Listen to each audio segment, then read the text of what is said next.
ও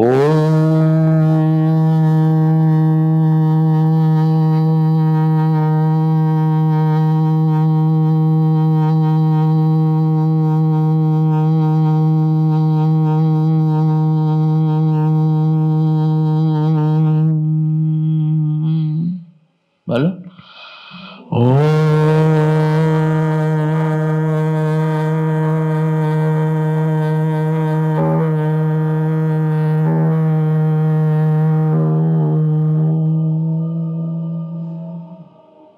দেখো এই ওমটা হচ্ছে তিনটে অক্ষরের সমষ্টি আ উ উম।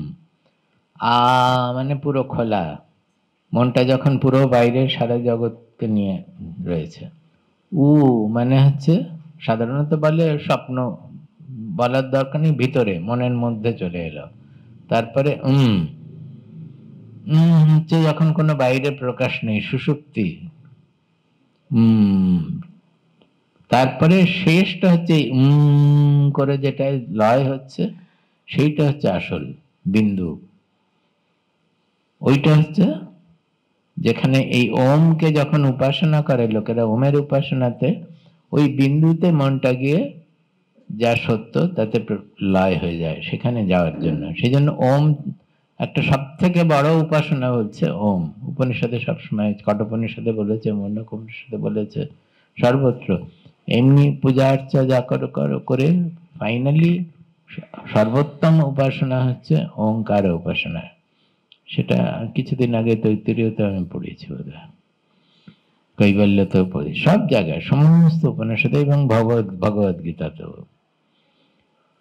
তো ওটা যখন ওম বলবে তখন মনটাকে ওরকম ভাবে ভিতরে শব্দের উপরে নজরটা দিতে হবে, করে করে যখন যখন বিলীন হয়ে যাচ্ছে, নিঃশব্দে পৌঁছচ্ছে, দেখবে মন শান্ত হয়ে গেছে, কোনো চিন্তা নেই, কিছু নেই, মন আপনা থেকেই নিঃশব্দ হয়ে গেছে। ওম সহনা ভবতু, ওম সহনা ভবতু, সহনৌ ভুনক্তু, সহ নৌ ভুনক্তু, সহ বীর্যং করবাবহৈ, সহ বীর্যং করবাবহৈ, তেজস্বিনাবধীতমস্তু, তেজস্বিনাবধীতমস্তু, তেজস্বিনাবধীতমস্তু, তেজস্বিনাবধীতমস্তু, মা বিদ্বিষাবহৈ, মা বিদ্বিষাবহৈ। ওম শান্তি শান্তি শান্তি। ওম শান্তি শান্তি।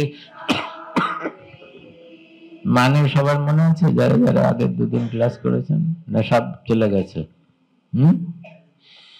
তিনটে শান্তি কেন মনে আছে? নেই, ভুলে গেছে? তাহলে এগোবো কি করে? না, সবাই প্রত্যেকদিন কিছু প্রথম নতুন থাকবে সেটা, কিন্তু যারা পুরনো তাদের তো মনে ধরে রাখতে হবে। তারা প্রত্যেকদিন নতুন হয়ে এলে আমাদের ক্লাস কোনোদিন এগোবে না, এক জায়গায় রয়ে যেতে হবে, সবসময় ক্লাস ওয়ানে থাকতে হবে। এই তিনটে শান্তি বলেছিলাম যে আমি কালকে পড়া ধরবো, কাজে কেউ এসো না। তিনটে শান্তি বলেছিলাম যে আধি দৈবিক শান্তি প্রথম। আধি দৈবিক মানে প্রকৃতির কারণে কোনো উৎপাত না হয়, প্রকৃতির থেকে কোনো তাপ না হয়। আমরা সংস্কৃতে এই শাস্ত্রে ত্রিতাপ বলি। মানুষের জীবনে তিন রকমের দুঃখ কষ্ট আছে, তিন রকমের ডিস্টারবেন্স, তিন রকমের বিঘ্ন আছে, ত্রিতাপ বলা হয়। ত্রিতাপ মানে তিন রকম। আদি দৈবিক মানে যেগুলো প্রকৃতির থেকে হয়, সেই ধরনের দুঃখগুলো, সেটা যাতে না হয় প্রার্থনা করছি যেন সেগুলো না হয়। আদি দৈবিকা শান্তি। দ্বিতীয়টা হচ্ছে আদি ভৌতিকা, যেমন অনেক কিছু দুঃখ, তাপ, অসুবিধা সবকিছু হয় জীব জগতের থেকে, প্রকৃতির থেকে নয়। যেরকম আগেকার দিনে হাতির অ্যাটাক হলো বা বাঘের হলো, উৎপাত হলো নানান রকমের, এখনকার দিনে আমরা যেরকম টেররিস্ট বলি, যারা কি বলেন বাংলায় কি বলেন,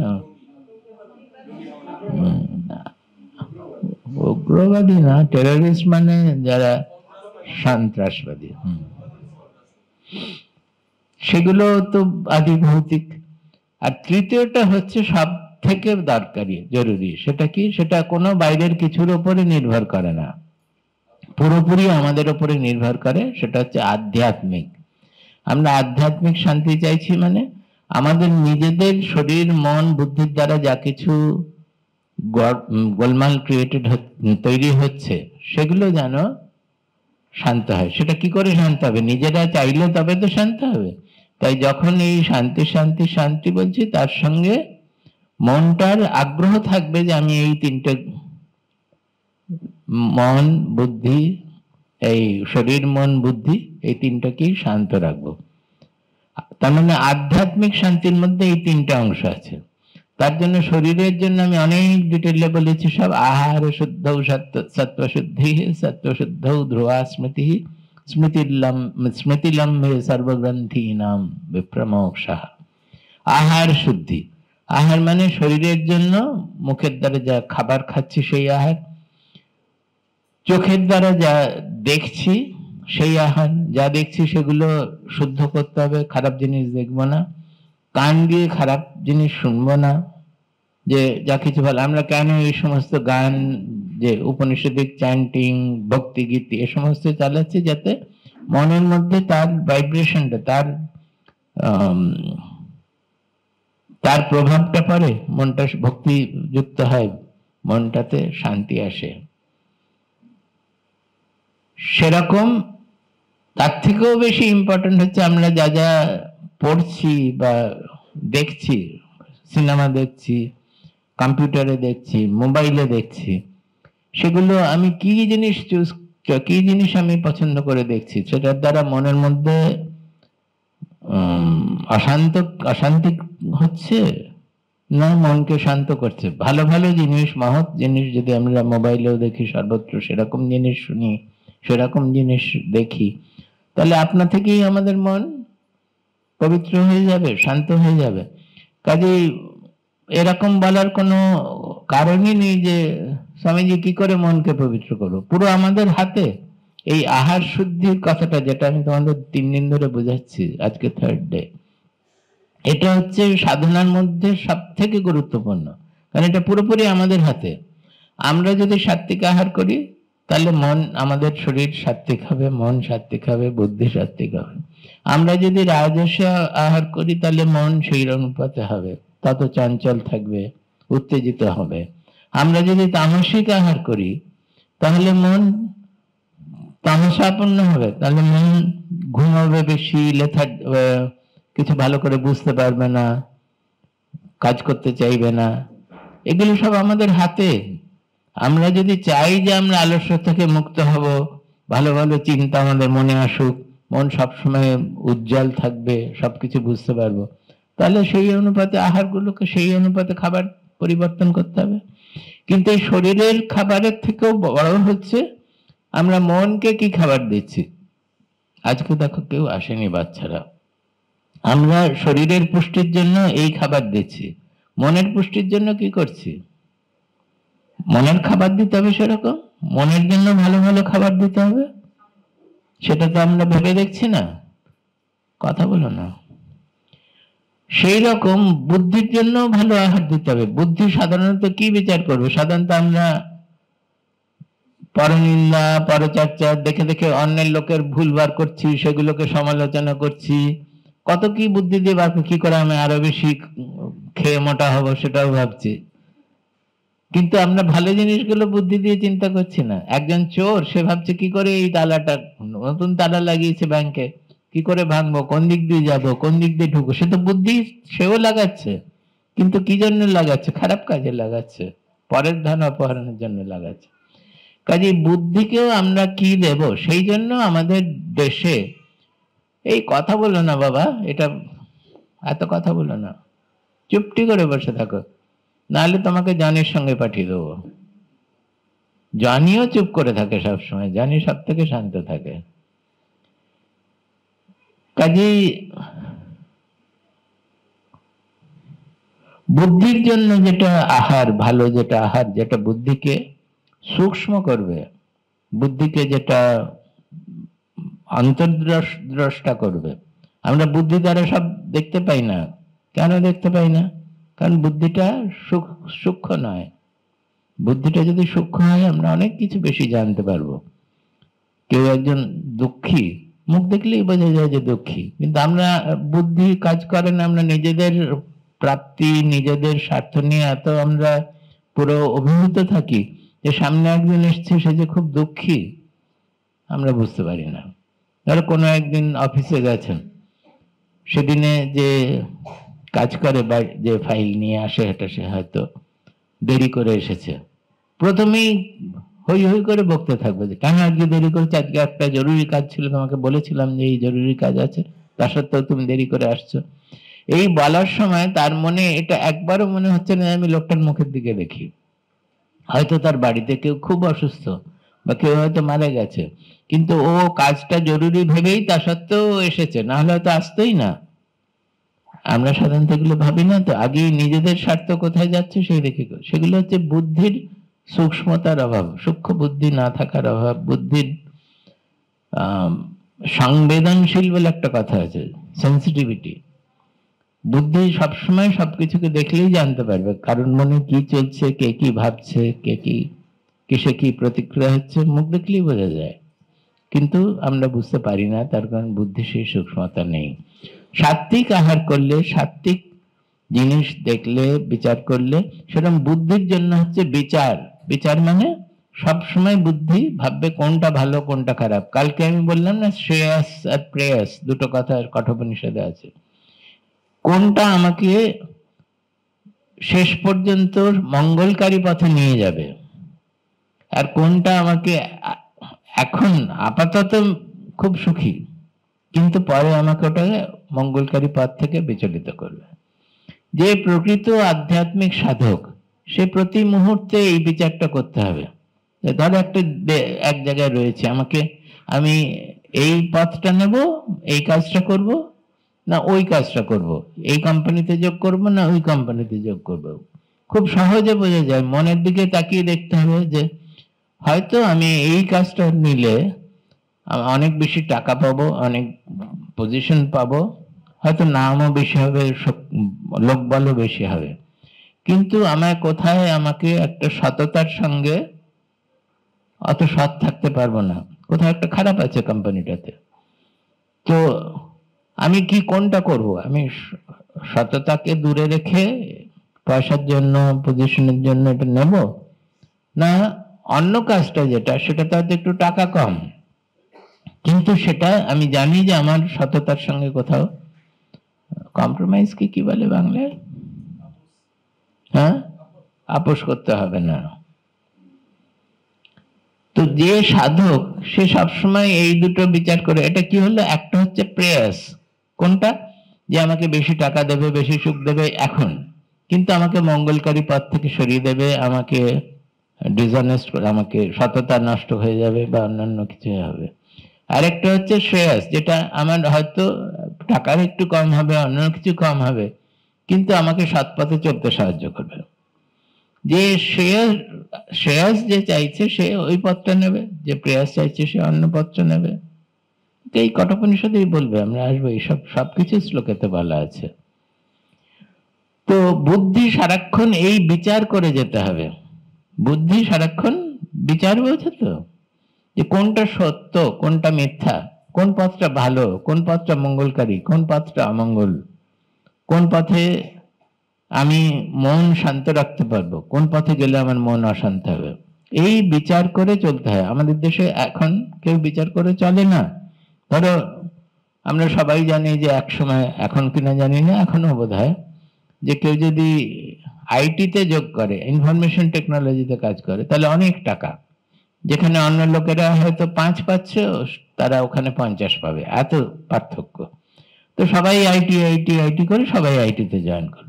কিন্তু আমরা দেখেছি বেশিরভাগ লোক যাদের সঙ্গে আমরা মেলামেশা করছি, বেশিরভাগই 5 বছরের মধ্যে বলছে যে আমি একদম জ্বলে পুড়ে মরে গেলাম, এত আমাদের খাটায়, এত সকাল থেকে রাত্রি অব্দি বার্নড আউট কথাটা ইংরেজিতে ইউজ করে, যে আমরা পুরো একেবারে আমাদের পারিবারিক জীবন নষ্ট হয়ে গেল, সবকিছু নষ্ট হয়ে গেল। তো নষ্ট হয়ে গেল তো গেলে কেন? টাকার লোভে গেছো, এখনো ছাড়তে পারছো না, ছেড়ে অন্য পথে যাও যেটাতে টাকা একটু কম হবে কিন্তু পারিবারিক সুখ শান্তি থাকবে। আর অত টাকা নিয়ে করবে কি? একটা 20 বছরের 25 বছরের ছেলে এখন 4 লক্ষ টাকা 5 লক্ষ টাকা মাইনে পায়, তাই না? 3 থেকে 5 লক্ষ টাকা মাইনে পায়। সে সেটা দিয়ে কি করে? শনি রবিবার গিয়ে সারা রাত্রে ক্লাবে হই হই করে আসছে, তাতেও ক্ষতি হচ্ছে, টাকা বেশিও ক্ষতি হচ্ছে। আর ওই টাকার লোভে তারা অন্য সবকিছু সৎপথ ছেড়ে ওখানে যাচ্ছে। সে এগুলো হচ্ছে বিচার, যে আমাকে বিচার করে দেখতে হবে কোন পথে গেলে আমি সুখ শান্তি পাবো। সুখ শান্তি মানুষ কি জন্য চায়? টাকা কি জন্য চায়? সুখের জন্য চায়। তো আমরা যদি টাকার দাস হয়ে সুখটাই না পাই তাহলে সেটা চরম মূঢ়তা নয়? কিন্তু আমরা সবাই মূঢ়। মূঢ় মানে বুদ্ধিহীন। টাকা আমার দাস হবে, আমি কেন টাকার দাস হব? টাকাকে আমি ব্যবহার করব কি জন্য? সুখ পাওয়ার জন্য। কিন্তু টাকা যদি বেশি হওয়াতে আমার সুখ চলে যায় তাহলে আমি সেরকম টাকা চাইবো কেন? কিন্তু আমরা এই বিচারগুলো করি না। শাস্ত্র সেই জন্য আমাদের বারে বারে বলে যে শাস্ত্র পঠন কেন দরকার? আমাদের এই বিচারের মধ্যে রাখার জন্য। তারা সবসময় আমাদের এই বিচার করতে সাহায্য করবে, প্ররোচিত করবে, বিচার করাবে। সেই জন্য এটা হচ্ছে বুদ্ধির আহার। কোথা থেকে আমি শুরু করেছিলাম সবাই ভুলে গেছে নিশ্চয়ই। শরীরের ভালো করার জন্য যেরকম পুষ্টিকর আহার দরকার, মনটাকে পবিত্র এবং বৃহৎ করার জন্য তার জন্য পুষ্টিকর চিন্তা দরকার। ভালো ভালো চিন্তা, ভালো ভালো গল্প, ভালো ভালো জিনিস দরকার। বুদ্ধিকে পবিত্র করার জন্য, সূক্ষ্ম করার জন্য, তীক্ষ্ণ করার জন্য আমাদের তার অনুযায়ী পুষ্টিকর বুদ্ধির আহার দরকার। এগুলো আমরা কখনো ভেবে দেখি না। আমরা শুধু শরীরের আহার সম্বন্ধে, আর মাও যে করবে ছেলেকে শুধু শরীরের আহার দিয়ে দিয়ে ছেলে মোটা হবে, কোনো কাজ করবে না, তাও তার ভালো, কোনো সাহায্য করবে না মাকে, তারপরে বড় হলে লাথি দিয়ে বারো করে দেবে মা বাবাকে, তাই না? কিন্তু আমরা সেরকমই বুদ্ধু, মোটা। তো এই হচ্ছে বিচার। এই জন্য এই আহারগুলো আহারটা পুরোপুরি আমাদের হাতে। আমরা যদি ঠিক ঠিক পুষ্টিকর আহার দিই শরীরকে, মনকে, বুদ্ধিকে, এবং এই সম্বন্ধে সচেতন হই, তাহলেই আমরা জীবনে সুখী হতে পারবো, অগ্রসর হতে পারবো, এবং আশেপাশের লোকেদেরকেও সুখ বিতরণ করতে পারবো। তো সেইটা হচ্ছে 3টে শান্তি। তাহলে আমাদের কি বলেছে এই শান্তি মন্ত্রে? প্রথম হচ্ছে সাহানা বাবদ। আমরা আচার্য এবং ছাত্র আমরা দুজনেই যেন ঠিক ভাবনা দ্বারা রক্ষা পাই। এটা শুধু শরীরের রক্ষা না, ঠিক ঠিক চিন্তাধারা, ঠিক ঠিক মনের ভাব দ্বারা যেন রক্ষা পাই। সাহানাও ভুনাক্তু, আমরা দুজনেই যেন ভালো ভালো আহারের দ্বারা, চিন্তার দ্বারা, বুদ্ধির বিচার দ্বারা পরিপুষ্ট হই, যাতে ঠিকভাবে পবিত্রভাবে জগৎকে ভোগ করতে পারি। এটাও ভোগ। আমরা ভোগ করতে গিয়ে সেই ইন্দ্রিয়ের দাস হয়ে যাই। এটা ভোগ করে আমরা ইন্দ্রিয়ের দাস হই না, সেটাই সত্যিকারের ভোগ হচ্ছে সেটা, যেটা আমাদের ইন্দ্রিয়ের দাস করে দেবে না, ইন্দ্রিয়ের রাজা হয়ে থাকবো আমরা। সাহা বীর্যম করবাবহি, যা কিছু আমরা করব আমরা যেন বীর্যের সাথে সেটা করতে পারি। তো বীর্য আমি কি বলেছিলাম? যে আমাদের আত্মনা, কেন উপনিষদে আছে আত্মনা বিন্দতে বীর্যম। আমরা যখন আমাদের নিজের যে প্রকৃত স্বভাব তার সঙ্গে যুক্ত হই, তখন আমরা সাহসের সঙ্গে, বীর্যের সঙ্গে সবকিছু করতে পারি। কেন? প্রকৃত বীর্য, প্রকৃত সাহস নির্ভর করে আমরা সরল সোজা পথে চলছি কি না। আমরা যত সৎ পথে চলবো, সোজা পথে চলবো, আমরা দেখবো যে আমার ভয় করার কিছুই নেই। আমরা কেন ভয় করব? কিন্তু যে অসৎ পথে ভুল পথে চলছে তার সবসময় মনে ভয় থাকবে, তাই না? চোরের সবসময় ভয় থাকবে যদি ধরা পড়ে যায়।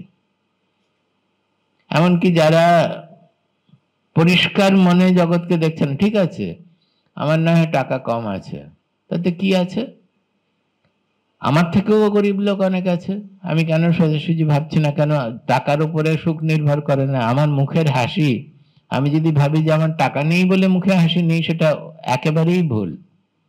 কেউ কেউ গাছের নিচে বসে চিড়ে খেয়ে, বাবা বলতেন, এখানে যিনি ছিলেন, বাবা বলতেন যে কেউ কেউ গাছের নিচে বসে শুকনো চিড়ি খেয়েও হাসি মুখে থাকে, আর কেউ কেউ প্রাসাদে বসে রসগোল্লা পোলাও সব খেয়েও সারাক্ষণ মুখ বিষণ্ণ থাকে। ওটার উপরে, টাকার উপরে নির্ভর করে না। মনের তুষ্টি, মনের সন্তুষ্টি নিজের উপরেই নির্ভর করে।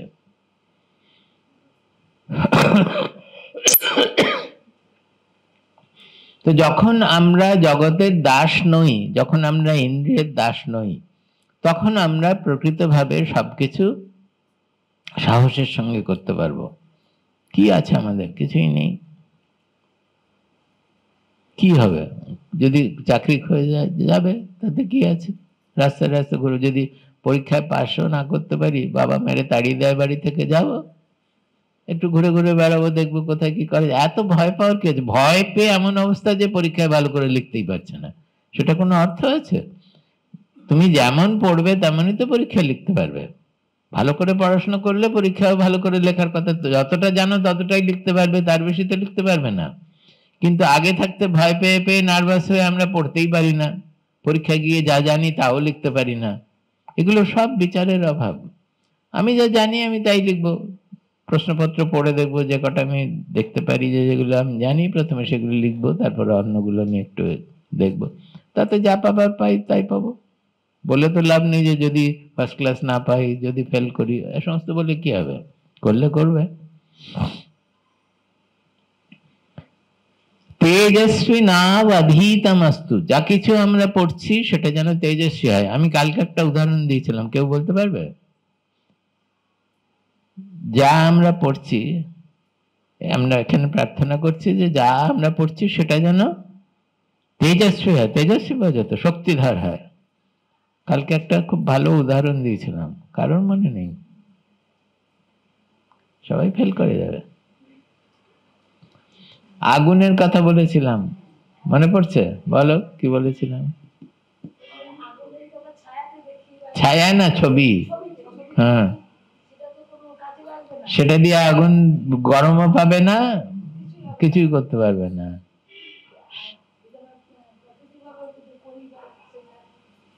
না, সেরকম বই পড়া বিদ্যাতে এই অজ্ঞান দূর হবে না, দুঃখ দূর হবে না। যা কিছু আমরা তেজস্বী নৌ অধীতমস্তু, যা কিছু আমরা পড়ছি সেগুলো শক্তিযুক্ত হোক। কখন শক্তিযুক্ত হবে? যখন আমরা ওগুলো জীবনে করব, অ্যাপ্লাই করব, যখন জীবনে ওটা পালন করব। আগুনটা যখন সত্যি সত্যি আগুন হবে, সেটা আমাদের নিজেদের মধ্যে সে আগুনকে বোধ করতে হবে। তো সেইটা যখন যদি আমরা সত্য কথা বলবে, সত্য কথা বলবে বললে কি হবে? আমরা সত্যের জোর বুঝবো যখন আমরা সত্যকে পালন করছি জীবনে, তখন বুঝবো যে সত্যের জোর কোথায়। জ্ঞানকে আমাদের শাস্ত্রে বলে জ্ঞানাগ্নি। জ্ঞানকে, এই আধ্যাত্মিক জ্ঞানকে, আত্মজ্ঞানকে বলে জ্ঞানাগ্নি, আগুন।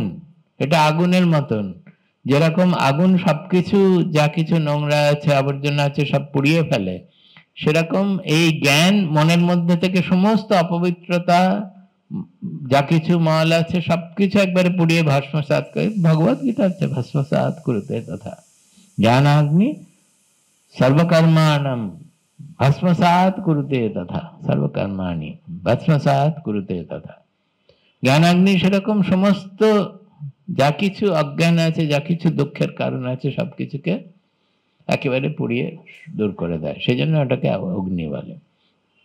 তেজস্বী হওয়ার মানে যা কিছু আমরা পড়ছি সেটা যেন সেরকম তেজস্বী হয়ে ওঠে, যাতে তার দ্বারা আমার দুঃখ, আমার অজ্ঞান, আমার মলিনতা সব থেকে যেন মুক্ত হতে পারি।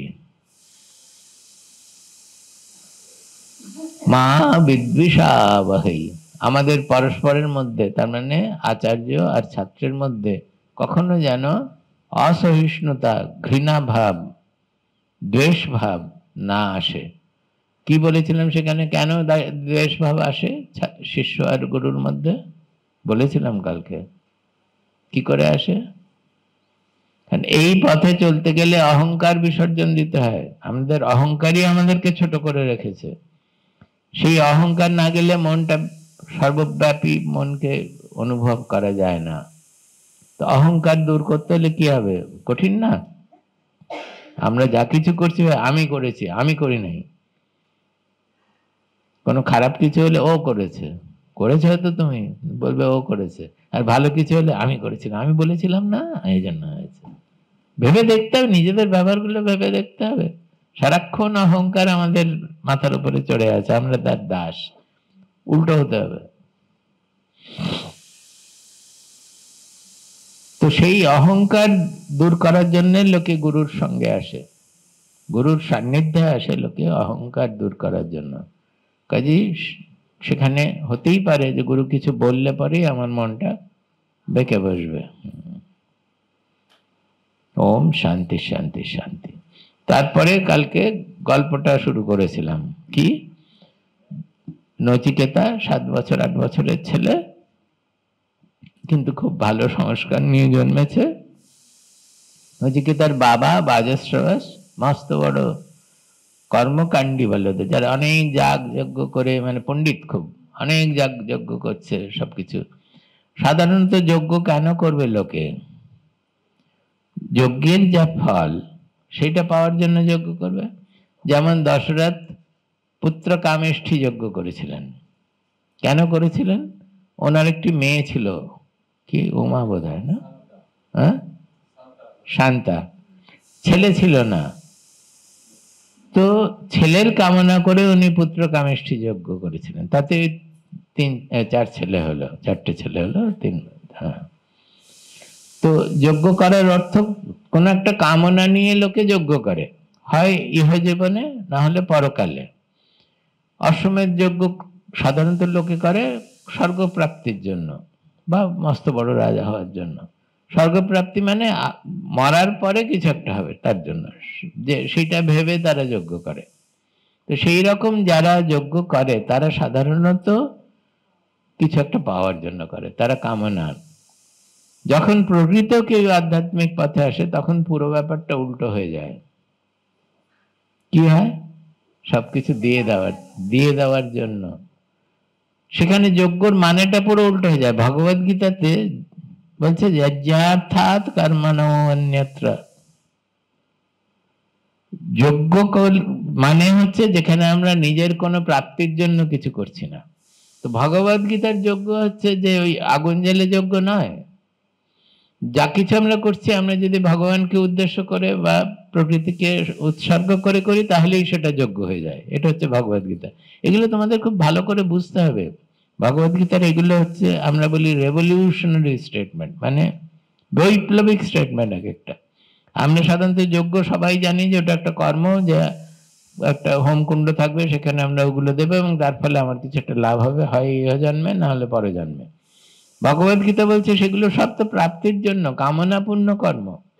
একটা কাজ আমাদের তখনই যোগ্য হয়ে যাবে যখন ওটা আমরা নিঃস্বার্থভাবে করব, ভগবানের উদ্দেশ্য করব, প্রকৃতির উদ্দেশ্য করব, অন্যদের উদ্দেশ্য করব, তখন ওটা যোগ্য হয়ে যাবে।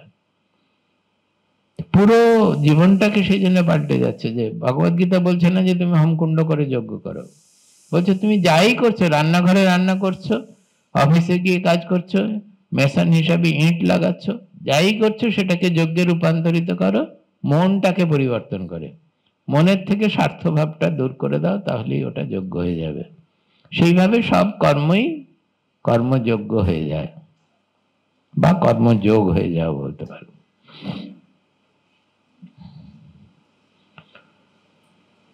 তো নচিকেতার বাবা যজ্ঞ করছিলেন, এবং আমি কালকে বলেছিলাম যে যজ্ঞের শেষে দান হচ্ছে একটা বিরাট অঙ্গ, যজ্ঞের অঙ্গ। যা কিছু আছে সব দিয়ে, যদি ভালো রাজা বা ভালো কেউ হয় তাহলে সে এত দান করবে যে সে নিজের আর কিছু থাকবে না, সবকিছু চলে যাবে, নিজে নিঃস্ব হয়ে যাবে। কিন্তু নচিকেতা দেখলেন যে নচিকেতার বাবা, যারা পুরোহিতরা যারা যজ্ঞ করেছে, যাদেরকে সব থেকে ভালো জিনিসটা দেওয়ার কথা, তাদেরকে সব গোদান করছেন। খারাপ খারাপ কিরকম আমি শ্লোকটা বলেছিলাম, ওইখানটা নেই। এই শ্লোকটা খুব ইন্টারেস্টিং, তাই একটুখানি পড়ে শুনে।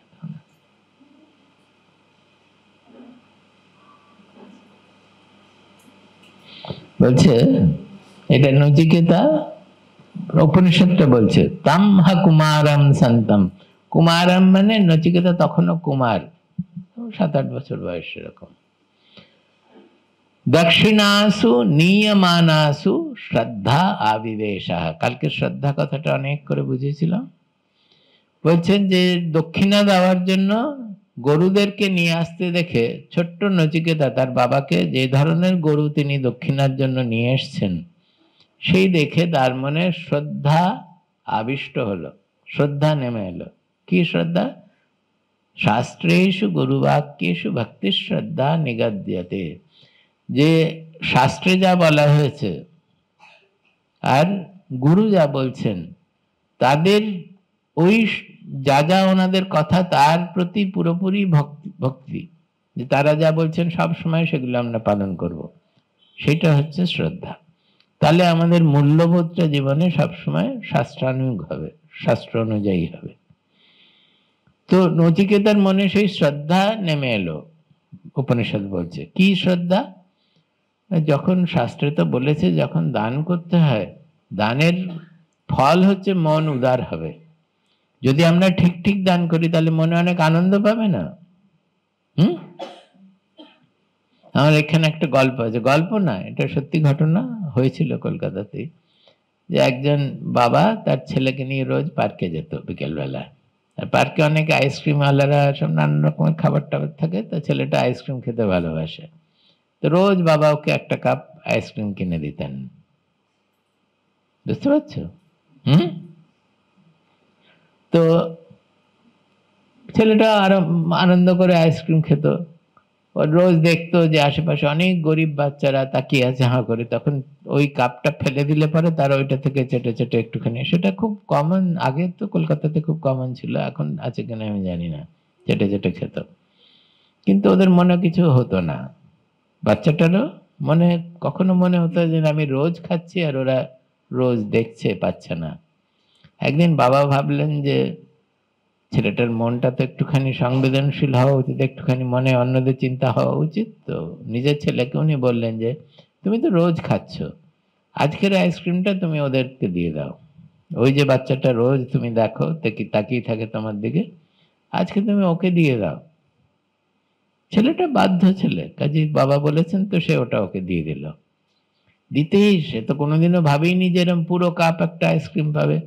সে খুব আগ্রহ করে, সে চোখমুখ উজ্জ্বল হয়ে উঠেছে, সে খাচ্ছে। সেই দেখে যে ছেলেটা দিয়েছে সে খুব আনন্দ পেল। আনন্দ পাবে না? আইসক্রিম খেয়ে যে আনন্দ, তার থেকে এটা অনেক বড় আনন্দ। আইসক্রিম খেয়ে শুধু শুধু জিভে লাগছে, তাই না? কটা আইসক্রিম তুমি খাবে? আমি যদি 10টার পরে, 8টার পরে বা 2টোর পরে তৃতীয় আইসক্রিম তুমি ভালো লাগবে কি খেতে? জোর করে না না ভালো তো খাও, আরো খাও, আরো খাও, আরো খাও, খাবে? খাবে না তো, জীবের জন্য শুধু। কিন্তু এটাতে এমন একটা হলো যে একটা পুরো কোনো বস্তু নির্ভর আনন্দ না, এটা যে ও যে দান করেছে তার থেকে আনন্দটা, অন্য সহানুভূতি যে দেখিয়েছে ছেলেটার প্রতি, তার থেকেও আনন্দ পেল। কিন্তু এখানেই শেষ না, দেখা গেলো যে ওই ছেলেটা, যে গরিব ছেলেটা, যে কোনোদিনও পায় না, সে অর্ধেকটা আইসক্রিম খেয়ে গাছটার দিকে তাকালো, আর গাছের নিচে ছিল, উপর দিকে তাকালো, চট করে একটা বাঁদর নেমে এলো ওখান থেকে, ওই বাকি অর্ধেকটা ওই বাঁদরটাকে দিল, আর ওই বাঁদরটা খেতে লাগলো। তখন তাই দেখে ওরা দুটোই, আগের বড় লোকের ছেলে আর গরিব লোকের ছেলে, দুজনেই খুব আহ্লাদিত হলো, খুব আনন্দ পেল, তাই না? বুঝতে পারছো মনে সেটা হচ্ছে? তো এই আনন্দ যায় না, এই আনন্দ যখন ভাববে তখন আনন্দ, এই যে শুনলেও আনন্দ লাগে, তো এটা বস্তু নির্ভর আনন্দ না, মন নির্ভর আনন্দ। তো কথা হচ্ছে যে দানের দ্বারা মন আনন্দিত হয়, সেইটার কারণ লোকে দান করে। দান করার, দান যতক্ষণ নেওয়ার লোক থাকবে ততক্ষণই দান করতে পারবে। যদি সবাই বড় লোক হয়ে যায়, দান করার কেউ থাকবে না। নেওয়ার লোক না থাকলে তখন দান করার আনন্দও পাবে না। তো সেই জন্য সব যজ্ঞে দান খুবই গুরুত্বপূর্ণ। কিন্তু নচিকেতা দেখলো যে ওর বাবা সব খারাপ খারাপ গরু নিয়ে এসছে পুরোহিতদের দেবে বলে। কালকেও বলেছিলাম, এই শ্লোকটা একটু বলে দিই।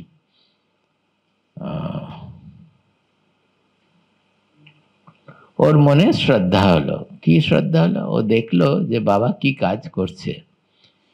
পীতোদকা জগ্ধতৃণা দুগ্ধদোহা নিরিন্দ্রিয়াঃ আনন্দানামতে লোকাঃ তান সগচ্ছতি তাদদৎ। নচিকেতা মনে মনে ভাবছে যে যে গরুগুলো দিচ্ছেন তাদের এই চারটে ডেসক্রিপশন দিয়ে, তার চারটে বিবরণ, 4 রকমের। কি কি? পীতোদকা, পীত উদকা, ইহা যার শেষবারের মতন জল খাওয়া হয়ে গেছে। উদক মানে জল, পীতা মানে যে খাওয়া হয়ে গেছে। এগুলো অ্যাকচুয়ালি বহুব্রীহি সমাস, যারা ব্যাকরণ জানে তারা। পীতোদকা মানে যে জল খাওয়ার যা আছে হয়ে গেছে, সে আর জল খাবে না, তার মানে মারা যাবে শিগগিরই। জগ্ধতৃণা, শেষবারের মতন ঘাস চিবানো হয়ে গেছে, আর ঘাস খাবে না। দুগ্ধ দোহা, সে আর কখনো বাচ্চাও দেবে না, দুধও দেবে না। নিরিন্দ্রিয়াহা, হয়তো কানা খোড়া বা শিং নেই, লেজ নেই, যাই হোক, মানে ইন্দ্রিয়গুলো নেই সব পুরোপুরি। সেই রকম গরু নিয়ে কি করবে? তার মানে ওটা দান নয়, সে তার নিজের গোয়ালকে সাফ করছে, ওগুলো দিয়ে গোয়াল পরিষ্কার করছে। কেউ তো নেবে না ওরকম। আর সেটা দিচ্ছেন উনি যে পুরোহিতদের, যারা ওনার জন্য যজ্ঞটা করেছে, তাদেরকে দান করছেন। এগুলো দেখে তো নচিকেতা ভাবলে তো মহা পাপ হবে। কি হবে? বলছে আনন্দ নামতে লোকাহা তান সগচ্ছতি তাদদৎ। আমার বাবা এই যজ্ঞটা করছেন স্বর্গে যাওয়ার জন্য, একটা খুব উঁচু লেভেলের স্বর্গে, উচ্চতর স্বর্গে যাওয়ার জন্য। বলা আছে স্বর্গের নাম কি জানো একটা ছিল। কিন্তু এইরকম দান করলে বাবা স্বর্গে তো যাবেনই না, উনি যে লোকে যাবেন সে হচ্ছে আনন্দা নামতে লোকা, মানে যেখানে দুঃখ, তার মানে নরকে যাবেন, স্বর্গে যাবেন না, দুঃখের লোকে যাবেন যে এরকম দান করে। তো কি করবে? তাহলে কি করে আমি বাবাকে এই পাপ থেকে মুক্ত করব? দেখো এখানে দুটো জিনিস দেখতে হবে। একদিকে এই গল্পটা, অন্যদিকে নচিকেতার চরিত্রটা হচ্ছে এখানে প্রধান। কারণ ওই নচিকেতা হচ্ছে যমের যোগ্য শিষ্য হিসেবে প্রমাণ দেবে। কাজেই একজন যোগ্য শিষ্য জ্ঞানের জন্য যে গুরুর কাছে যাচ্ছে, তার কি কি গুণ থাকবে সেটা এখান থেকে বোঝা যাবে। আমরা যদি কারোর, ধরো সাধারণভাবে দেখতে পাচ্ছি যে কেউ কোনো ভুল করছে, আমরা কি সেরকম ভাবে ভাববো যে এটার দ্বারা ওর খুব ক্ষতি হবে, কি করে ওকে মুক্ত করব? না, বলে আমরা ভুল ধরার জন্য, সে ভুল না করলেও আমরা ভুল ধরার জন্য ব্যস্ত হয়ে থাকি। অনেকে বলে বাবা তুমি কি করছো, শাস্ত্র এরকম বলেনি, গুরু এরকম বলেনি, কেন করছো এরকম, এইভাবে বলবে তো সাধারণত। নচিকেতা সেরকম না। ও বুঝেছে, ও জানে যে ওর বাবা খুব ক্রোধী লোক, ফট করে বলে কোনো লাভ নেই। কিন্তু বাবা এই কাজের দ্বারা খুবই অন্যায় হচ্ছে, বাবার দুর্গতি হবে, কি করে ওনাকে বাঁচাবো? তো তখন বাবার কাছে গিয়ে বললেন যে বাবা আপনি আমাকে কাকে দেবেন? কেন? একে আবার সেই শাস্ত্রেষু গুরুবাক্যেষু ভক্তি শ্রদ্ধা নিগদ্যতে, শ্রদ্ধা বিবেশা। কি না, ওতে বলা আছে যে একজন সৎপুত্রকে দান করা হচ্ছে সব থেকে বড় দান। কাজে যা কিছু পাপ আছে, সৎপুত্রকে, এই দানগুলোর দ্বারা বাবার যা কিছু পাপ হলো, একটা ভালো ছেলেকে যদি বাবা দান করেন, তার দ্বারা সেই পাপ ক্ষয় হয়ে যাবে। কাজে বাবা যদি আমাকে কাউকে দান করে দেন, তাহলে বাবার পাপ থাকবে না। দেখো কিভাবে বাবার কথা ভাবছে, নিজের কথা একবারও ভাবছে না, ভাবছে বাবাকে কি করে মুক্ত করা যাবে। এইগুলো হচ্ছে একজন প্রকৃত শিষ্যের গুণ, যে জ্ঞানের পক্ষে যে যোগ্য তার জন্য। তো দুবার বললো, তিনবার বললো, তখন বাবা কোনো উত্তর দেয় না। বোঝাই যাচ্ছে যে বাবা খুব বুঝে গেছে যে ছেলেটা আমায় ধরে ফেলেছে, আমি যে গোলমাল করছি, আমি যে ভুল কাজ করছি। ছেলে তো ছোট হলে পরেও বুঝে গেছে এবং সে আমায় শুধরাতে চাইছে। সেরকম বাবা নিজের মতন করে ভাববে, সে তো ছেলের মাহাত্ম্যটা বুঝবে না। শেষে রেগে গিয়ে বললেন, আমি তোকে জমের দ্বারে দেবো। মৃত্যবে ত্বা দদামিতি। মৃত্যু হচ্ছে যমরাজার নাম, নানান নামে বলা হয় ওনাকে, মৃত্যু হচ্ছে ওনার নাম, কারণ মৃত্যুর পরে যমরাজা দেখেন। মৃত্যবে ত্বা দদামিতি, আমি তোমাকে মৃত্যুকে অর্পণ করব। তার মানে তুমি মরে যাও সোজাসুজি। ছেলেকে, এত ভালো একটা ছেলেকে যে তোকে যমরাজার দুয়ারে দেবো, সেরকম বলা। তখন নচিকেতা ভাবতে লাগলো, বহুনামেমি প্রথম বহুনামেমি মধ্যমঃ কিম স্বিদ যমস্য কর্তব্যম যন্ময়াদ্য করিষ্যতি। নচিকেতা খুব আঘাত পেল যে আমি তো খারাপ ছেলে না, আমি অনেকের মধ্যে হয়তো সব থেকে, কিছু কিছুদের মধ্যে আমি উত্তম, আমি ভালো, কিছু কিছুদের মধ্যে আমি মধ্যম, কিন্তু আমি তো কখনো অধম না, আমি তো কোনো খারাপ ছেলে না। তাহলে বাবা কেন এরকম বললেন? আমাকে দিয়ে যমরাজ কি করবেন? অর্থাৎ আমি এখন, বাবা কেন আমায় মরে যেতে বলছেন? এরকম খারাপ ছেলে তো আমি না। যাই হোক, বাবা বলেছেন।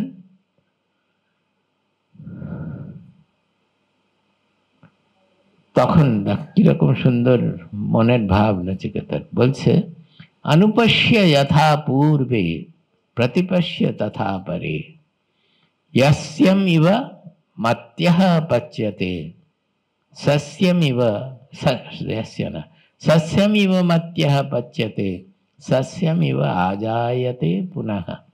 ওর মনে তো দুঃখ হয়েছে, ভাবছে বাবা কেন আমাকে মরতে বললেন। তখন ও ভেবে বলছে যে আমি যদি আগে কি কি হয়েছে ভাবি এবং পরে কি কি হয়েছে হবে, সেই সমস্ত যদি পাস্ট এবং ফিউচার, অতীত এবং ভবিষ্যৎ সবকিছু যদি ভাবি, তাহলে দেখা যাবে যে শস্য যেরকম প্রত্যেক, আমাদের এখানে তো ধান শুনলাম 3 বার হয়, 3 বার না হলেও যতবারই হোক অন্তত সিজনাল 1 বার করতে হবে, 2 বার। যেরকম শস্য উঠছে, জন্মাচ্ছে, বড় হচ্ছে, তারপরে কেটে ফেলা হচ্ছে, চলে যাচ্ছে, আবার গজাচ্ছে, সেরকম মানুষও পৃথিবীর ওপরে জন্মাচ্ছে, বড় হচ্ছে, মরে যাচ্ছে। এ তো শস্যের থেকে কিছু পার্থক্য না। শস্য যেরকম জন্মাচ্ছে, বড় হচ্ছে, শুধু যে সময়ের যে পার্থক্যটা এটা কম। শস্যের ক্ষেত্রে ওটা 3 মাস, আর মানুষের ক্ষেত্রে এটা 60 বছর বা 100 বছর, এইটুকুই তো পার্থক্য।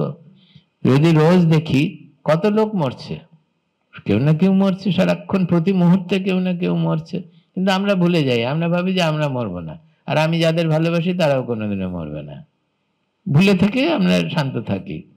যদি সত্যটা জানতে পারি তাহলে সেরকম তো নয়, যে কেউ যে কোনো সময় মারতে পারে। তো নচিকেতার মনে সেটা হলো যে আমি কেন ভাবছি অত, ঠিক আছে, মরার তো কোনো ব্যাপারই না, মৃত্যু তো জন্মের সঙ্গে যুক্ত, জন্ম মৃত্যু একসঙ্গেই আছে। সবাই যদি শুধু জন্মাতে থাকে, কেউ না মরে, তাহলে কি ভালো হবে? থাকতে পারবে? তাহলে বেঁচে থাকতে পারবে? আজ অব্দি যত লোক জন্মেছে, কেউ যদি না মরে থাকতো, তাহলে কি করতো? একজন অন্যজনকে মারতো, তাহলে এখনো তাই। কাজেই উনি ভাবলেন, এই নচিকেতা ভাবলে যে এ তো শস্যের মতনই, মানুষ জন্মাচ্ছে, বড় হচ্ছে, মরছে, এতে এক তো বিরাট কি আছে। বাবা আমাকে বলেছেন মৃত্যুর দ্বারে যেতে, আমি যমরাজের কাছে যাই, সেরকমই আমি যাব। এইগুলো না ভালো করে ভাবতে হবে, কখন মনটা এরকম চিন্তা করতে পারে। তোমরা তো পারবে না, পারবে না বলছো কেন? এত সহজে বলে করতে হবে।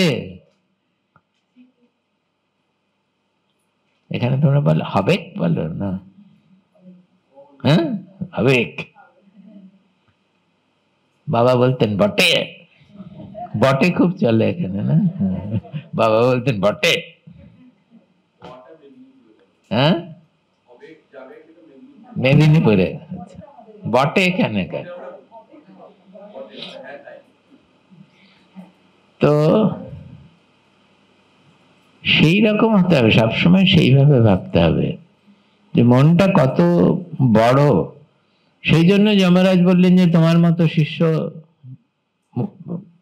আরো অনেক তোমার মতো শিষ্য নচিকেতা, তোমার মতো আরো আরো অনেক শিষ্য আমাদের কাছে আসুক। গুরু কখন খুশি হয়? যখন দেখে যে এখানে একজন আছে যাকে আমি যে জ্ঞান দেব সেটা সে নিয়ে সেটাকে অন্যদের মধ্যে বিলি করতে পারবে। সেটাই তো গুরু চাইবেন, যাতে জ্ঞানটা প্রতিষ্ঠা পায় জগতে। তাই জন্য একজন ভালো শিষ্যকে দেখে গুরু যত খুশি হন, আর কিছুতে সেরকম খুশি হন না। তো সেই ভালো শিষ্য হতে গেলে মনটা বিরাট হতে হয়, মনটা খুব উদার হতে হবে, সবাইকে নিজের মতন করে নিতে হবে, সবাইকে ভালোবাসতে হবে। এই গুণগুলো নচিকেতার মধ্যে কিরম ভাবে আছে দেখাচ্ছে, প্রথমে বাবা, তারপরে অন্যদের প্রতিও। বাবা যে ওর উপরে সারাক্ষণ ক্রোধী, যে সারাক্ষণ ওনাকে অভিশাপ দিয়েছে যে মরে যায়, তার সম্বন্ধে উনি ভাবছেন, নচিকেতা ভাবছে যে কি করে বাবাকে পাপ মুক্ত করব, এবং তাতে যদি আমাকে মরতে হয় আমি মরতেও রাজি আছি। রামের বেলাও তাই, আমি গতদিন বললাম না, দশরথের করার জন্য। তারপর তো সে গেল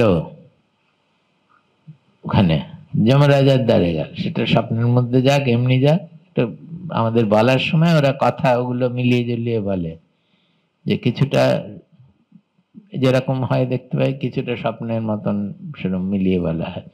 নচিকেতা যমের কাছে গেল, কিন্তু যমরাজা তখন ছিলেন না তার প্রাসাদে, বাইরে ছিলেন। তার মানে কি, তার মানে নচিকেতা মরল না, যমরাজার দুয়ারে দেখতে পেল না। এক রাত্রির বসে রইল, দু রাত্রির বসে রইল, তিন রাত্রির বসে রইল, 3টে রাত্রি চলে গেল। উপনিষদ বলছে 3 রাত্রি ওখানে বসে রইল। আর কেউ এসে জিজ্ঞেসও করলো না, যমরাজার প্রাসাদে তো অনেক লোক আছে, তারা কেউ এসে জিজ্ঞাসা করলো না যে বাচ্চা তুমি খাবে, জল পিপাসা পেয়েছে, কিছু খাবে, ঘুমাবে? কেউ কোনো পাত্তাই দিল না, সে ওখানে বসে বসে আছে যমরাজার অপেক্ষায়। এগুলো সব কিন্তু অর্থপূর্ণ। কেন না, তার মানে যমরাজার প্রাসাদেও ঠিক মতো কাজ চলছে না, যমরাজাও ঠিক মতো মূল্যবোধ গুলো রাখতে পারছেন না, এটাই বলতে চেয়েছে। তাহলে ধরো এখানে আশ্রমে যদি লোকেরা এসে এসে চলে যায়, কেউ কাউকে দেখলোই না, আমরা এখানে রয়েছি, একজন এসছেন কিন্তু আমরা কেউ কাউকে জিজ্ঞেসও করলাম না, কিছু দিলামও না, বললামও না কিছু, এসছে এসছে চলে গেল চলে গেল। কি একদিন বসে রইলো, তারপরের দিন চলে গেল, কেউ জিজ্ঞেসও করলো না তুমি কে বাবা, কোথা থেকে এসছো, কি জন্য কিছু। সেটা কি যার আশ্রম তার দোষ নয়? তারই দোষ, কারণ তার শিষ্যরা, তার কাজের লোকেরা কেউ ঠিকভাবে ব্যবহার করছে না। সেই জন্য যমরাজ যখন ফেরত এলেন এবং দেখলেন যে এরকম একজন পবিত্র ব্রহ্মচারী, সে 3 দিন ধরে খাবার উপসে জল না পেয়ে বসে আছে, তখন ভীষণ ভয় পেয়ে গেলেন, যমরাজা ভয় পেয়ে গেলেন। কেন? উপনিষদ বলছে যে আগুনের মতন ব্রহ্মচারী এসেছে। কারণ যার ব্রহ্মচারী, যার মনের এইরকম অবস্থা, সেই মনের যা শক্তি, তাতে সেই শক্তি দিয়ে ভালো যেমন হবে, অন্যদের যারা ভুল করছে তাদের সেরকম অসুবিধা হতে পারে। সেই জন্য তাদের মনে ভয়। একথা সব লিখেছে উপনিষদে, যে তাদের যত কিছু সৎকর্ম আছে, যা কিছু তারা সৎকর্ম করেছে, সবকিছু ধুয়ে যাবে এই একটা পাপের জন্য। কি না, একজন আগুনের মতন একজন ব্রহ্মচারী এসে 3 দিন 3 রাত্রি সেখানে না খেয়ে না পান করে পড়ে আছে। তো যমরাজা তাড়াতাড়ি ভয় পেয়ে তাড়াতাড়ি সব পার্শ্বদের বললেন যে যাও তোমরা অর্ঘ্য নিয়ে এসো, পাদ্য নিয়ে এসো, মানে পা ধুয়ে দেবে, তারপরে কিছু দেবে, সঙ্গে দেবে খাবার দাবার নিয়ে এসো, সবাই করো। তারপরে নচিকেতাকে বললেন যে আমার খুব ভুল হয়ে গেছে, যে এরকম 3 দিন 3 রাত্রি তুমি এখানে এরকম ভাবে ছিলে, তা আমি তার জন্য তোমাকে 3টে বর দিতে চাই। নচিকেতা বর চায় না, কিন্তু যমরাজা তার পাপ মুক্তি, নচিকেতা ওখানে গেছে বাবার পাপ মুক্তির কথা ভেবে, আর এখানে গিয়ে যমরাজা আবার ওর বাবার মতনই ব্যবহার করেছে, যে তার ঘরের তাদের লোকেরা ঠিক মতো ব্যবহার করেনি, কিন্তু দায়িত্বটা যমরাজারই। কাজে তার নিজের পাপ মুক্তির জন্য বলছে আমি তোমাকে 3টে বর দেবো। নচিকেতা যদি বলে যে না আমার বর চাই না, না তোমাকে নিতেই হবে, তা না হলে আমার পাপ হবে এটা। কাজে আমি তোমায় 3টে বর দিতে চাই, কি বর নেবে তুমি বলো। নচিকেতা তো কিছু চায় না, কিন্তু তখন বলল, প্রথম বরটা বলল যে আমার বাবা ভীষণ রাগী, আপনি কোন রকমে আমার বাবাকে রাগ মুক্ত, ক্রোধ মুক্ত করে দিন। ক্রোধী, দেখো যে বাবাকে অভিশাপ দিয়েছে মৃত্যুর কাছে যায়, সেই বাবার সম্বন্ধে ও নিজের জন্য কিছু চাইছে না, ও বলছে যে ওই বাবা ভীষণ ক্রোধী, ওনার ক্রোধ থেকে ওনাকে মুক্তি দিন। এটা হলো প্রথম বর। দ্বিতীয়বারে অন্য একটা চাইলে, অগ্নিবিদ্যা বলে একটা বিদ্যা চাইলেন, যে তাতে লোকেদের অনেক উপকার হবে। কি বোঝাতে চাইছে না, ও নিজের জন্য কিছু চাইছে না, এইগুলো চাইছে সবই একটা বাবার জন্য, আর একটা হচ্ছে সমাজের জন্য, যাতে লোকেদের উপকার হয়। তো সেই বিদ্যা দিয়ে যমরাজা যখন জিজ্ঞেস করলেন কি শিখেছ, তখন সমস্ত কিছু একেবারে অক্ষরে অক্ষরে ঠিক ঠিক বলে দিল। দেখো তোমাদের ঠিক উল্টো, 3 দিন ধরে বললেও কেউ বলতে পারো না। ওখানে নচিকেতাকে শুধু একবার বললো অগ্নিবিদ্যা, নচিকেতা পুরোপুরি বলে দিল, যা যা যমরাজ বলেছেন সব ঠিক ঠিক বলে দিল। তাতে যমরাজ আরো খুশি হয়ে ওকে একটা মালা দিল, একটা মালার খুব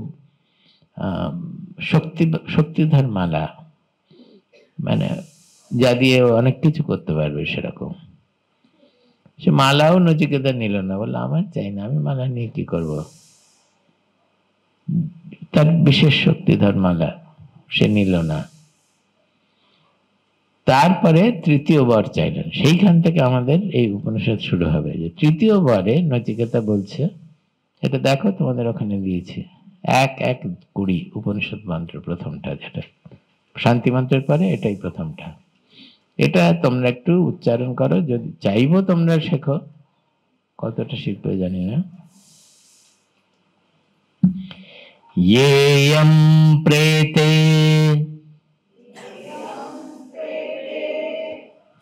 येयं प्रेते येयं प्रेते विचिकित्सा मनुष्ये विचिकित्सा मनुष्ये अस्तीत्येके अस्तीत्येके नायमस्तीति चैके। नायमस्तीति चैके। আচ্ছা, আবার মুশকিল হচ্ছে, তোমরা পড়ে পড়ে বলছো, কাজে বাংলার মতন করে পড়ছো, শুনে শুনে বলো, তাহলে সংস্কৃত হবে।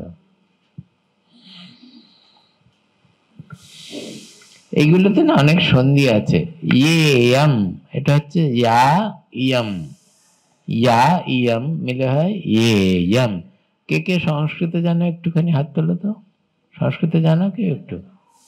কেউ জানো না? ইয়া ইয়ম প্রেতে, প্রেতে হচ্ছে, এটাকে বলে সপ্তমী বিভক্তি, বাংলাতেও আছে, যেখানে এটা হচ্ছে কন্ডিশনাল, মানে কিছু হলে তার সাথী সপ্তমী, এটাকে কি বলে বাংলায় আমি জানি না।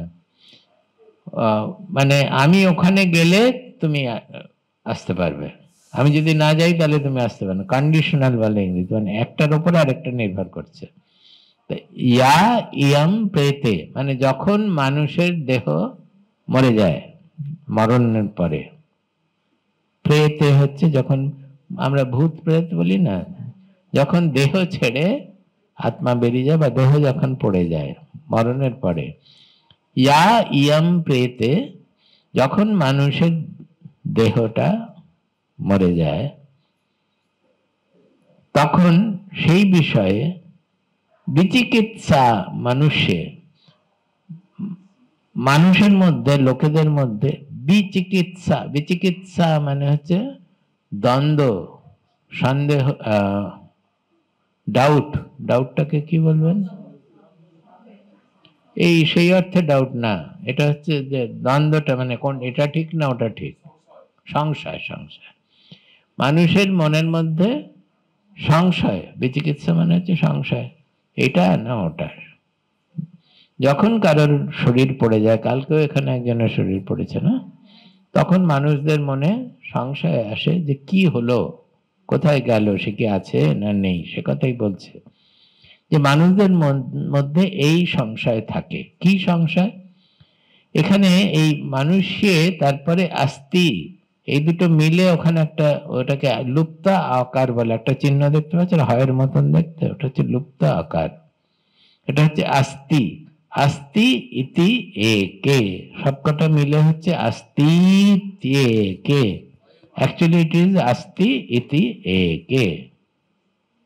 ঠিক আছে, বুঝতে পারছেন কি? अस्ति इति एके, अस्तित्वेके, अस्तित्वेके। তার মানে একে মানে কেউ কেউ বলেন যে আস্তি, তার মানে আছে। মনে হচ্ছে আমাদের উনি নেই, কিন্তু উনি এখনো আছেন। আমরা দেখতে পাচ্ছি না বা শরীরটা নড়ছে না, কিন্তু উনি আছেন। যারা আত্মা বলে আত্মা এখনো আছে, যে কিছু अस्ति इति एके না আয়াম আস্তি ইতি চা একে। অন্য কেউ চাইকে মানে যে চা একে, অন্য কেউরা বলেন না আয়াম আস্তি, তিনি নেই, কিছুই নেই, ও তো মরে গেছে, আবার কি আছে, কিছু নেই। কেউ কেউ বলে কিছু আছে, তিনি আছেন। কেউ কেউ বলে কিছুই নেই, সব চলে গেছে। তো এই দ্বন্দ্ব মানুষের মধ্যে চিরন্তন কাল থেকে রয়েছে, মানুষের মধ্যে এই সন্দেহ যায় না। এতদ বিদ্যা মনুষ্যস্তয়াহম, এইটা আমি জানতে চাই, এর সত্যটা কি? কেউ আছে না কেউ নেই, এই সত্যটা আমি জানতে চাই।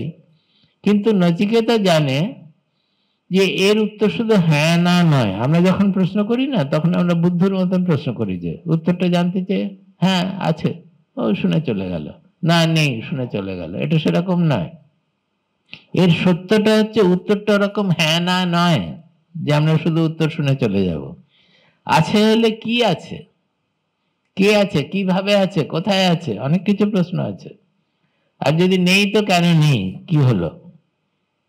নেই হলে অ্যাকচুয়ালি কিছু কর, তারপর নেই, নেই তো শেষ হয়ে গেল। কিন্তু যদি আছে, যদি উত্তর হয়, তাহলে আমাদের জানতে হবে যে কি আছে, কোথায় আছে, কি রকম আছে, আমি জানতে পারি কিনা, আমাদের পক্ষে সেটা অনুভব করা যাবে কিনা, ওনাকে দেখা যাবে কিনা, অনুভব করা যাবে কিনা, এই সমস্ত প্রশ্ন আসবে। তো সেটার জন্য আধ্যাত্মিক, এটা ঠিক ঠিক বোঝার জন্য, অনুভবে জানার জন্য গুরুর কাছে বিদ্যা লাভ করতে হবে। তো উনি বলছেন, নচিকেতা বলছেন এতদ অনুশিষ্ট স্তয়া আহম ত্বয়া অনুশিষ্ট এতদ বিদ্যা। এটা খুব ভালো কথা বলছে, আমি আপনার দ্বারা অনুশিষ্ট, মানে আপনার দ্বারা আপনার শাসন পালন করে, আপনি আমায়, যেরকম তোমরা অনেকে স্বামীজিকে বলেছে আমাকে দীক্ষা দিন। দীক্ষা মানে কি? তোমায় এই সত্যকে জানতে হলে কোন পথে চলতে হবে, বা কি মন্ত্র ব্যবহার করতে হবে, বা কিভাবে ধ্যান করতে হবে, সেটা স্বামীজি বলে দিলেন, সেই পথে তোমাকে চলতে হবে। নচিকেতা সেরকম বলছেন যে আপনি আপনি যা বলবেন সেটাকে আমি সাধনা করে, তোমরা কেউ সাধনা করো না, আমি বললাম, কিন্তু করো কি? কেউ করো না। নচিকেতা বলছে আমি সাধনার দ্বারা সেটা অনুভব করতে চাই, জানতে চাই যে কি হলো, কে আছে, কিরকম আছে, কোথায় আছে সেটা। বরানাম এসা বরস্তৃতীয়, এইটাই হচ্ছে আমার তৃতীয় বর, আপনার কাছে আমি যেটা চাইছি। তৃতীয়, থার্ড, দুটো তো হয়ে গেছে। একটা বাবার রাগ চলে যাক, সেটাতে শুধু রাগ চলে যায় না, যখন আমি ফেরত যাব আপনার কাছে, নচিকেতা খুব চালাকও ছিল, ও যমরাজের থেকে আবার ফেরত চলে যাবে সেটাও জানে। বলছে যখন আমি ফেরত চলে যাব তখন যেন বাবা আমাকে চিনতে পারেন, তখন যেন ভাবে না, ভয় পেয়ে না যায় যে নচিকেতার ভূত এসে গেছে, আমাকে ছেলে বলে যেন উনি চিনতে পারেন, সেটাও আছে এর মধ্যে। যে ওনার জন্য রাগ ক্রোধ চলে যায়, এবং আমাকে যেন উনি আগের নচিকেতা বলে, আমার ছেলে বলে চিনতেও পারেন। দুটোই কবুল করিয়ে নিয়েছে আগেই। তারপরে চেয়েছে যে লোকের মঙ্গলার্থে অগ্নিবিদ্যা জানতে চেয়েছে, সেটাও শিখে নিল। তারপরে তৃতীয় হচ্ছে আত্মবিদ্যা, যে শরীরের অতীত যেন কোনো সত্য থাকে, যেটা আমাদের প্রকৃত চেতনা, আত্মা, তাকে কি, সেটা কি, তার অনুভূতিটা কি, সেটা আপনার কাছে, আপনার দেওয়া পথে চলে আমি জানতে চাই। তখন যমরাজা শুরু হলো ওকে নিবৃত্ত করার জন্য। আরে তুমি এতটুকু একটা ছেলে, এরকম জিজ্ঞেস করলে হবে নাকি? এখন তুমি ভোগ করো, সংসারে থাকো, ভোগ করো, সেসব চলবে অনেক, এক চ্যাপ্টার ধরে পুরো। একটুখানি জাস্ট তোমাদের পড়ে শোনাচ্ছি, 8:30 বেজে গেছে। দেবৈরত্রাপি বিচিকিৎসিতম পুরা নহি সুবিজ্ঞেয়মনুরেশ ধর্মঃ অন্যম বরম নচিকেতো বৃণীষ্ব মা উপরোৎসি অতিমা সৃজৈনম। আমি এগুলো শ্লোকগুলো ডিটেলে পড়াবো না, কারণ বুঝতে পারবে না, আমি মানেটা বলে দিচ্ছি। যে এই একটা প্রশ্ন যে তুমি করেছো, এটা একেবারেই সুবিজ্ঞেয় নয়, একেবারেই সহজ নয়।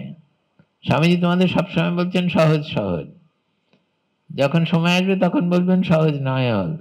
দুটোই, সহজও সহজ নয়। এটা অত সহজে বোঝা যায় না সুবিজ্ঞেয়। কিন্তু আমরা যতক্ষণ যা কিছু ইন্দ্রিয় দিয়ে দেখছি, যখন আমরা প্রথম ভগবান সম্বন্ধে, আত্মা সম্বন্ধে, সত্য সম্বন্ধে, ধর্ম সম্বন্ধে জানতে চাই, আমরা সেটা ভাবি যে ইন্দ্রিয় দিয়েই আমরা জানবো। ওই জন্য যারা পুজো করছে আমরা দেখতে চাই সেই দেবতাকে চোখ দিয়ে। চোখ দিয়ে যে দেখবো সে তো ছোট একটা সীমিত কিছু হলে তবেই দেখতে পাবো। যে সর্বব্যাপী যে আত্মা, সর্বব্যাপী যে চেতনা সত্য, তাকে চোখ দিয়ে দেখা যাবে কি? তাকে বুদ্ধিগ্রাহ্যম অতীন্দ্রিয়ম, ভগবত গীতা যেরকম বলেছে। তো কঠিন কেন? কঠিন এই জন্য যে আমরা যেরকম ভাবে জগৎকে দেখছি, আমরা সেরকম ভাবেই ভগবানকেও দেখতে চাই, জগতের স্রষ্টাকেও দেখতে চাই, সেই জন্য কঠিন।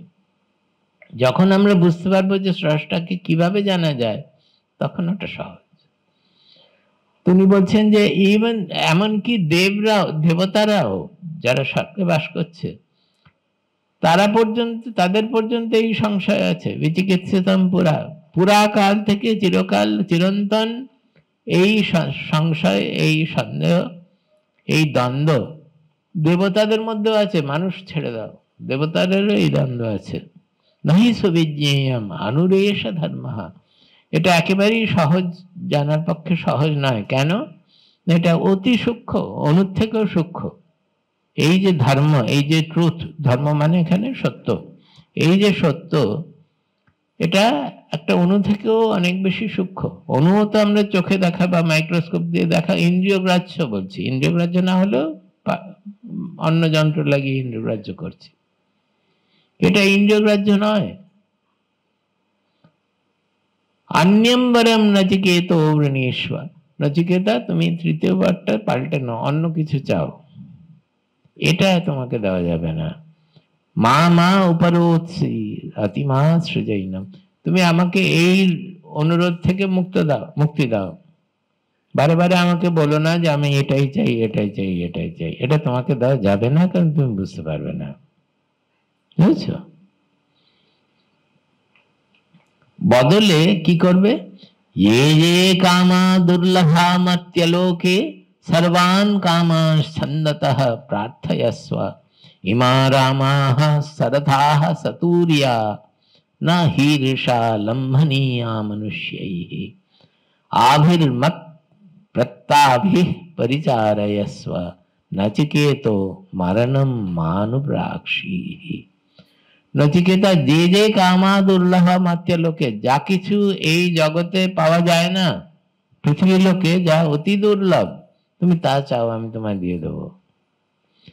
সর্বান কামানশ্ছন্দতঃ প্রার্থয়স্ব, যা তোমার চাই এই পুরো সৃষ্টির মধ্যে আমি দেবো। তোমাকে রাজা বানিয়ে দেবো, তোমাকে 10,000 বছর তোমার আয়ু করে দেবো, তুমি ভোগ করো। কি কি করবে? ইমা রামাহ সরথাহ সতুরিয়া নাহি ঈর্ষা লম্ভনীয়া মানুষে, এই দেখো তোমাকে রথ নিয়ে এসছি, এরা সবাই গান বাজনা করছে, সামনে নিয়ে এসছে তখন যাতে লোভ দেখানো যায়, সবাই এখানে রয়েছে, এদেরকে তুমি মর্তলোকে পাওয়া যায় না, আমি স্বর্গ থেকে এদেরকে নামিয়ে এনেছি, তুমি তাদের নিয়ে থাকো, তারা তোমার সেবা করবে। তুমি কিন্তু নাচিকেত মরণম মানুপ্রাক্ষিহি, তুমি আমাকে এই মরণ বিষয়ে প্রশ্ন করো না, যে মরার পরে কি হয়, শরীর যখন পড়ে যায় তারপরে কি হয়, কেউ আছে কি নেই, এই যে প্রশ্নটা করেছো তৃতীয় বারটা, সেটা আমাকে করো না। তো নচিকেতা মানবে না, সে চলবে চলবে চলবে, তারপরে গিয়ে আমি দিয়েছি যে শেষটা হচ্ছে 1-1-26, এটা কালকে বলবো। এটা হচ্ছে নচিকেতা জ্ঞান দিচ্ছে যমরাজকে, এটা খুব ইম্পর্টেন্ট, এই 1-1-26টা। তারপরে আর যমরাজ ওকে কিছু বলতে পারবে না। এগুলো এই এক একটা ছাত্র এই 1-1-26-এর প্রত্যেকটা এই যেরকম কমান্ডমেন্টস থাকে, মানে মনে রাখার মতন, বুঝবার জন্য অনেক বিচার করা দরকার। সব মণিরত্ন ছড়িয়ে আছে আমাদের শাস্ত্রের মধ্যে, আমরা তার কোনো যত্ন করি না, জানিও না, কারণ আমাদের পূর্বপুরুষরাও অনেক অনেক পূর্বপুরুষ অব্দি জানাচ্ছে না আমাদেরকে, তাই আমরা ভুলে গেছি। কিন্তু এই যদি আমরা কুড়িয়ে একটা দুটো এর মধ্যে থেকে নিতে পারি তো আমাদের জীবন ধন্য হয়ে যাবে। ওম সহনা ভবতু, ॐ सहना भवतु सहनौ भुनक्तु, सहनौ भुनक्तु सह वीर्यं करवावहै, सह वीर्यं करवावहै तेजस्विनावधीतमस्तु, तेजस्विनावधीतमस्तु मा विद्विषावहै, मा विद्विषावहै ॐ शान्ति शान्ति शान्तिः। ॐ शान्ति शान्ति शान्तिः।